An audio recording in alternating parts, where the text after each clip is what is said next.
Hello viewers, आप सभी का अनअकैडमी आईएएस मंजिल के यूट्यूब चैनल पर स्वागत है। आरबीआई जो है वो बैक टू बैक काफ़ी ज़्यादा एक्शंस लेते हुए दिख रही है और लेना भी चाहिए। बिकॉज आज जिस तरीके से भारत की इकॉनमी जो एक इकोनॉमिक स्टेबिलिटी का एग्जाम्पल बनी हुई थी, आज काफ़ी ज़्यादा प्रॉब्लम में होते हुए दिख रही है। Not only India's economy but many economies across the world. इस समय मिडिल ईस्ट में डबल ब्लॉकेड लगा ही हुआ है स्ट्रेट ऑफ हॉर्मुज में, और यूएस ईरान के बीच में जो बातचीत हो रहा है उसमें कोई पॉजिटिव डेवलपमेंट नहीं सामने आते हुए दिख रहा है। आपने देखा ईरान के सुप्रीम लीडर मुज्तबा खमेनेई ने कहा है कि जो एनरिच्ड यूरेनियम है वो ईरान से बाहर कहीं नहीं जाएगा, विच clearly is a red line for Donald Trump. और उसकी वजह से एक डेडलॉक बना हुआ दिख रहा है और इसराइल जो है वो वापस से शायद अटैक कर सकता है ईरान के ऊपर। इसकी भी खबर जेरूसलम पोस्ट में आज देखने को मिली। तो दिस क्लियरली मीन्स दैट आने वाले समय में this crisis might become much more bigger, which clearly shows कि इंडिया की economy is heading towards a much more bigger problem। और इस प्रॉब्लम को सॉल्व करने के लिए it's not only the job of government, rather it's a job of every institution, every government, be it the central government, state government, and also the individual citizens। सभी को एक positive constructive role play करना पड़ेगा कि कैसे इस economy को stabilise किया जा सके। आरबीआई जो है वो एक बहुत इंपॉर्टेंट इंस्टीट्यूशन है इस इकोनॉमिक स्टेबिलिटी को इंश्योर करने के लिए, भारत की मॉनेटरी अथॉरिटी है, और इसलिए आरबीआई जो है वो बैक टू बैक काफी ज्यादा एक्शंस लेते हुए दिख रही है कि कैसे इकोनॉमी को स्टेबलाइज किया जा सके। एक चीज जिसके ऊपर सबकी नजर थी कि आरबीआई जो है वो अपने कमाए हुए पैसे का कितना सरप्लस गवर्नमेंट को ट्रांसफर करता है, इसके ऊपर मैंने कल एक वीडियो बनाया है, आप जाके देख सकते हैं इसी चैनल के ऊपर। मैंने कहा था कि रिपोर्ट के हिसाब से आरबीआई जो है वो गवर्नमेंट को एक बम्पर डिविडेंड दे सकता है लगभग 3 लाख करोड़ का, जिससे गवर्नमेंट को इस साल फिस्कल डेफिसिट को कंट्रोल करने में काफी मदद मिलेगा। लेकिन वहां पे एक डिसअपॉइंटमेंट देखने को मिल रहा है। आरबीआई फाइनली डिसाइड किया है 2.87 लाख करोड़ का डिविडेंड सेंट्रल गवर्नमेंट को इस साल देगा। ऑल्दो ये पिछले साल के मुकाबले ज्यादा है। लास्ट ईयर सेंट्रल बैंक ने ट्रांसफर किया था 2.7 लाख करोड़, उससे तो ज्यादा है, लेकिन जो एक्सपेक्टेशंस थी कि आरबीआई लगभग 3 या 3.4 लाख करोड़ तक का डिविडेंड दे सकता है, वो उतना नहीं होते हुए दिख रहा है। अब दूसरा एक्शन जो आरबीआई आज लिया है, आरबीआई ने कहा है 81,590 करोड़ का एक लिक्विडिटी इकोनॉमी में इंजेक्ट किया गया है 3 दिन का वीआरआर ऑक्शन करवाकर। अब फ्रेंड्स, ये अगेन हमारे एग्जामिनेशन के लिए बहुत इंपॉर्टेंट हो जाता है। ये किस टॉपिक से आ रहा है न्यूज? ये हमारे मॉनेटरी पॉलिसी का न्यूज है आपका। मैंने कल अगेन एक वीडियो बनाया था जहां पे मैंने फॉरेक्स स्वैप के बारे में बात किया था कि आरबीआई ने $5 बिलियन का डॉलर रुपी का स्वैप किया है, जिससे मनी सप्लाई को इंश्योर किया जाएगा और साथ ही साथ एक्सचेंज रेट को भी मैनेज करने में आरबीआई को मदद मिलेगा। तो वो भी वीडियो आप जरूर देखिएगा फॉरेक्स स्वैप को लेकर। अब दूसरा मॉनेटरी पॉलिसी टूल यहां पे आरबीआई ने यूज किया है जिसका नाम है वेरिएबल रेपो रेट ऑक्शन, जिसके थ्रू 3 दिन का एक लिक्विडिटी इंजेक्ट आरबीआई ने किया है।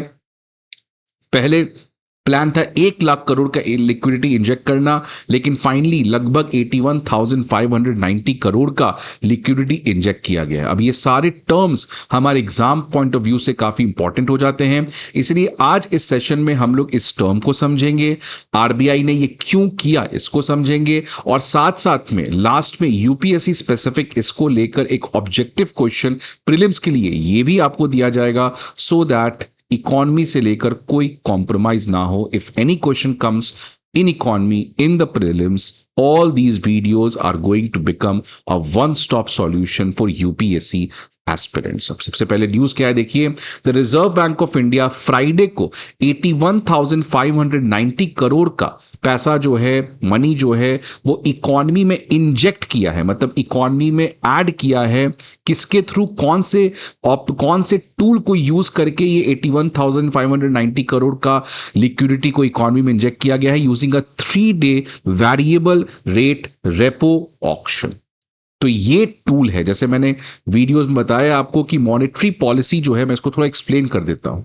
मॉनेटरी पॉलिसी जो है, इसके थ्रू आरबीआई मनी सप्लाई को रेगुलेट करती है। Either it can increase the money supply अगर इकोनॉमी में लिक्विडिटी की शॉर्टेज है, और अगर लिक्विडिटी ज्यादा है इकोनॉमी में जितना होना चाहिए, तो मॉनेटरी पॉलिसी के थ्रू आरबीआई जो है वो मनी सप्लाई को कॉन्ट्रैक्ट कर सकती है, कम कर सकती है। So it all depends upon कि इकॉनमी में लिक्विडिटी कितना है, और लिक्विडिटी इकॉनमी में एप्रोप्रिएट होना चाहिए। मैंने पहले भी कहा है कि इकॉनमी में लिक्विडिटी जो है, पैसा जो है, वो एप्रोप्रिएट होना चाहिए, बिकॉज अगर ज़्यादा पैसा है तो इन्फ्लेशन की प्रॉब्लम हो जाएगी, और अगर कम पैसा है तो ग्रोथ आपका सफ़र करना पड़ेगा। इसलिए इकॉनमी में एक परफेक्ट अमाउंट ऑफ लिक्विडिटी, एक perfect amount of money supply होना चाहिए, and that is the job of RBI monetary policy committee, कि वो इकॉनमी में लिक्विडिटी को समझे, एनालाइज करे, and then as per the requirement वो लिक्विडिटी को इंजेक्ट करे, या लिक्विडिटी को इकॉनमी से बाहर निकाल ले, एब्जॉर्ब कर ले। अब यहां पे आरबीआई ने क्या डिसाइड किया है कि इकॉनमी में लिक्विडिटी की कमी है, और इसीलिए 81,500 करोड़ का लिक्विडिटी को इंजेक्ट करने का काम आरबीआई ने यहां पे किया है इकॉनमी में, विच clearly means that RBI feels that economy में जो लिक्विडिटी है ये शॉर्ट है, और इसीलिए लिक्विडिटी को यहां पे ऐड करना है। लेकिन कंडीशन ये है कि ये जो लिक्विडिटी ऐड किया गया है ये ट्रांजिएंट है। ट्रांजिएंट का मतलब टेम्पररी है, मतलब अगर आज आरबीआई 81,500 करोड़ का मनी इकॉनमी में ऐड कर रही है तो 3 दिन के बाद, बिकॉज यहां पे देखिए 3 डे का ऑप्शन लिखा हुआ है, 3 डे, तो 3 दिन के बाद इकॉनमी से ये पैसा वापस आरबीआई निकाल लेगी। इसलिए इसका नाम ही है ट्रांजिएंट लिक्विडिटी टूल है। मतलब दिस टूल जिसके थ्रू आरबीआई ने ये पैसा इंजेक्ट किया है, this money is not going to be there permanently in the economy, it's only going to be on a temporary basis. क्यों टेम्पररी बेसिस पे? बिकॉज जो टूल अडॉप्ट किया गया है वो है आपका repo auction, variable rate repo auction. अब ये क्या है समझिए आप यहाँ पे, लेट्स से दिस इज, आज की मैं बात करूं तो आज क्या किया है आरबीआई ने। लेट्स से इंडिया में केवल एक ही बैंक है एसबीआई, ऑल्दो बहुत सारे बैंक्स हैं, बट लेट्स अज्यूम कि इंडिया में एक ही बैंक है, और ये रहा भारत का सेंट्रल बैंक। अब आरबीआई ने क्या किया है, आज 81,500 करोड़ का मनी किसको दे दिया है? एसबीआई को। क्यों? बिकॉज आरबीआई थिंक्स कि इकॉनमी में पैसे की शॉर्टेज है, लिक्विडिटी जो है वो कम हो गई है, और इसलिए लिक्विडिटी को मैनेज करना जरूरी है। एंड ऑब्वियसली आरबीआई जो है वो पैसे फ्री में तो नहीं देगी, इसके बदला एसबीआई को, आरबीआई को एक कोलैटरल देना पड़ता है। कोलैटरल मतलब जैसे मान लो आप घर लेने जा रहे हो तो आप अपना सोना रख सकते हो, वैसे एसबीआई को आरबीआई से लोन लेने के लिए ये जो 81,500 करोड़ ले रही है, इसके लिए कोलैटरल सबमिट करना होता है, और इस कोलैटरल को हम लोग कहते हैं जीसेक, गवर्नमेंट बॉन्ड्स, राइट। अब ये गवर्नमेंट बॉन्ड्स क्या है, आई होप आपको आता हो, नहीं तो मैं किसी और वीडियो में कवर करूंगा। मान लीजिए ये एक बहुत ही सेफ एसेट है, लेट्स से गोल्ड है, सोना है, बहुत सेफ होता है। अब आरबीआई ने पैसे दे दिया, एसबीआई ने कोलैटरल दे दिया 81,500 करोड़ का। अब 3 दिन के बाद, after 3 days, this action is going to be reversed. ये जो एक्शन है, ये जो पूरा ट्रांजैक्शन है, ये रिवर्स हो जाएगा, जहां पर आरबीआई जो है वो वापस से एसबीआई को कोलैटरल तो दे देगी, एसबीआई जो है वो आरबीआई को वापस से पैसा दे देगा, राइट। सो आरबीआई जो है आज एसबीआई को पैसे दे रही है, बिकॉज टुडे आरबीआई थिंक्स कि इकोनॉमी में लिक्विडिटी की शॉर्टेज है, but this transaction is going to reverse after 3 days, जहां पे एसबीआई को वापस से वो पैसा लौटाना पड़ेगा, और आरबीआई जो है वो एसबीआई को कोलैटरल दे देगी। इसलिए इस ऑपरेशन के थ्रू क्या इकोनॉमी में कोई परमानेंट पैसा गया? नहीं, इसलिए ट्रांजिएंट लिक्विडिटी कहा गया। इसलिए ध्यान रखिएगा कि ये जो टूल है, अच्छा ये ऑपरेशन का नाम क्या हो गया? Repo operation. इस ऑपरेशन का नाम क्या हो गया? जैसे हमने बात की था ना, फॉरेक्स स्वैप ऑपरेशन, वैसे ये रेपो ऑपरेशन है। रेपो का मतलब क्या होता है? Full form repurchase agreement. Repurchase agreement का मतलब कि यहां पे एसबीआई अपने कोलैटरल को बेच के पैसा ले रही है, but after 3 days SBI is going to repurchase its collateral. ऐसा तो नहीं कि बेच दिया और भूल गया पैसा एसबीआई का और कोलैटरल आरबीआई का, नहीं। 3 दिन के बाद एसबीआई जो अपना कोलैटरल बेची थी वो वापस खरीद भी तो रही है, इसलिए ऐसे ट्रांजैक्शन को हम लोग रेपो ट्रांजैक्शन कहते हैं। तो जब भी रेपो ऑपरेशंस के through RBI tries to give money to the banks, then that is only going to happen on a transient basis. ये 3 दिन हो सकता है, 30 दिन भी हो, ये हो सकता है 3 साल भी हो, लेकिन अगर रेपो है तो आप अगर आज पैसा दे रहे हो तो ये पैसा वापस आरबीआई के पास आएगा, विच क्लियरली मीन्स कि मैं एक बहुत इंपॉर्टेंट चीज आपको बता रहा हूं कि जब भी रेपो ऑपरेशंस के through RBI injects money into the economy, it is only going to happen on a transient basis. अब ऑब्वियसली आरबीआई जो है एसबीआई की मदद कर रही है, एसबीआई को पैसे दे रही है, और 3 दिन के बाद एसबीआई ये पैसा लौटा देगा, लेकिन पैसा तो आरबीआई फ्री में नहीं देगी, तो इसके लिए कुछ इंटरेस्ट चार्ज करती है कि तुम 81,500 करोड़ नहीं दोगे, तुमको उसके 3% या 4% इंटरेस्ट देना पड़ेगा। इसी इंटरेस्ट रेट को हम लोग कहते हैं repo rate. So repo rate is the rate at which RBI lends money to SBI or to the banks of India on a short term basis, because ये जो ट्रांजैक्शन है ये वापस से क्या हो जाएगा, आपका रिवर्स हो जाएगा। इसी को हम लोग रेपो रेट कहते हैं। तो यहां पे आरबीआई ने क्या किया है, 81,590 करोड़ का ट्रांजिएंट लिक्विडिटी बैंकिंग सिस्टम में इंजेक्ट किया है, ऐड किया है। कितने दिनों के लिए? 3 दिन के लिए। और इसका नाम रेपो ऑप्शन क्यों है? बिकॉज रेपो रूट को अडॉप्ट किया गया है, रीपर्चेज ऑपरेशन को अडॉप्ट किया गया है। और दूसरा टूल नहीं, इसका आपने पता है एक और टूल होता है open market operation, OMOs. Open market operation में आरबीआई कहेगी एसबीआई पैसे चाहिए, ठीक है लो पैसे, एसबीआई कोलैटरल दे देगी। अब ये कोलैटरल पूरी तरीके से आरबीआई का हो गया, और आरबीआई एसबीआई को पैसा दे दिया, अब ये पूरा पैसा एसबीआई का हो गया। मतलब एसबीआई को अब पैसे आरबीआई को लौटाने की जरूरत नहीं है। सो ओपन मार्केट ऑपरेशन में RBI injects money not on a short term basis, it's going to add money on a permanent basis. इसलिए ओएमओस के थ्रू ड्यूरेबल लिक्विडिटी चेंज किया जाता है, और रेपो के through RBI changes the transient liquidity. अब आपके मन में सवाल आ रहा होगा कि ये किस रेट पर 3 दिन के लिए RBI has given money to SBI. तो मैंने तो बताया रेपो रेट, कि SBI has to pay repo rate if it wants to take money from RBI for 3 days। But ये वेरिएबल टर्म क्यों ऐड किया गया? बिकॉज ये कौन सा ऑक्शन है? VRR auction. ये वेरिएबल क्यों है?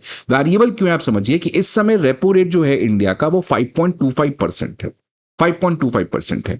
अब आरबीआई जो है वो इंडिया में कह रही है कि मैं 82,000 करोड़ पैसे देने जा रहा हूं। बट क्या केवल एसबीआई बैंक है? नहीं, इंडिया में बहुत सारे बैंक होंगे, बैंक ए, बैंक बी, बैंक सी, बैंक डी, ये चारों बैंक्स हैं। इसलिए आरबीआई जो है वो पैसे को ऑक्शन करती है कि मैं 82,000 करोड़ देने जा रहा हूं, किसको चाहिए? तो ए, बी, सी, डी चारों इंटरेस्टेड होंगे।